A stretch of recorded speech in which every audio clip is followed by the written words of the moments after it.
ভারতে বড়সড় নাশকতার ছক বানচাল, ৮ লস্কর জঙ্গি গ্রেপ্তার নয়াদিল্লি। নিজস্ব সংবাদদাতা। ভারতের রাজধানীসহ বিভিন্ন প্রান্তে রক্তক্ষয়ী হামলার এক ভয়ঙ্কর নীল নকশা ভেস্তে দিল দিল্লি পুলিশের স্পেশাল সেল। পশ্চিমবঙ্গ এবং তামিলনাড়ু থেকে গ্রেপ্তার করা হয়েছে ৮ জন দুর্ধর্ষ জঙ্গিকে, যাদের সাথে সরাসরি যোগসূত্র রয়েছে পাকিস্তানের গোয়েন্দা সংস্থা আইএসআই এবং জঙ্গি সংগঠন লস্কর-ই-তৈবা এলইটির। ১. কোথা থেকে এসেছে এই জঙ্গিরা? তদন্তে উঠে এসেছে এক বিস্ফোরক তথ্য। গ্রেপ্তারকৃত ৮ জনের মধ্যে ৭ জনই বাংলাদেশের নাগরিক। তারা সীমান্ত পেরিয়ে অবৈধভাবে ভারতে প্রবেশ করেছিল। ভারতে থিতু হতে তারা বেছে নিয়েছিল পশ্চিমবঙ্গ ও তামিলনাড়ুর মতো রাজ্যগুলোকে। ২. কারা এই ৮ জন? পুলিশি জেরায় ধৃতদের নাম ও পরিচয় প্রকাশ্যে এসেছে। তামিলনাড়ু থেকে ধৃত ৬ জন: মিজানুর রহমান, মোহাম্মদ সাফায়াত হোসেন, মোহাম্মদ জাহিদুল ইসলাম, মোহাম্মদ লিটন, মোহাম্মদ উজ্জ্বল এবং উমর।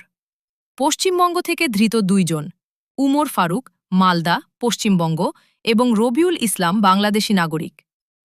৩. কি করতে এসেছিল তারা?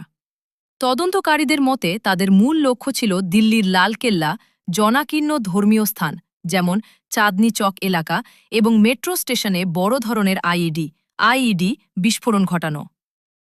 মনস্তাত্ত্বিক যুদ্ধ।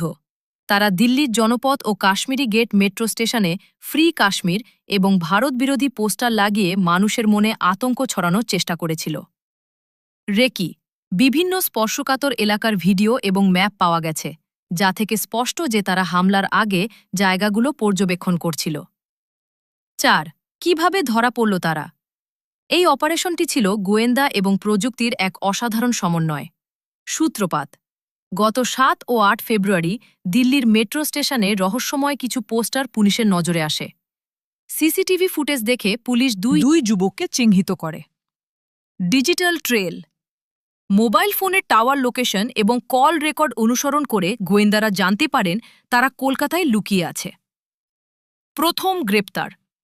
গত ১৫ ফেব্রুয়ারি কলকাতার রাজারহাট এলাকা থেকে উমর ফারুক ও রবিউল ইসলামকে গ্রেপ্তার করা হয়। তাদের জেরা করেই জানা যায় যে এই চক্রের বাকি সদস্যরা তামিলনাড়ুর তিরুপুরে গার্মেন্টস শ্রমিক সেজে আত্মগোপন করে আছে। যৌথ অভিযান। দিল্লি পুলিশ ও তামিলনাড়ু পুলিশের যৌথ অভিযানে তিরুপুরের বিভিন্ন গার্মেন্টস ফ্যাক্টরি থেকে বাকি ৬ জনকে জাল আধার কার্ড সহ হাতেনাতে ধরা হয়। মাস্টার মাইন্ডের হদিস।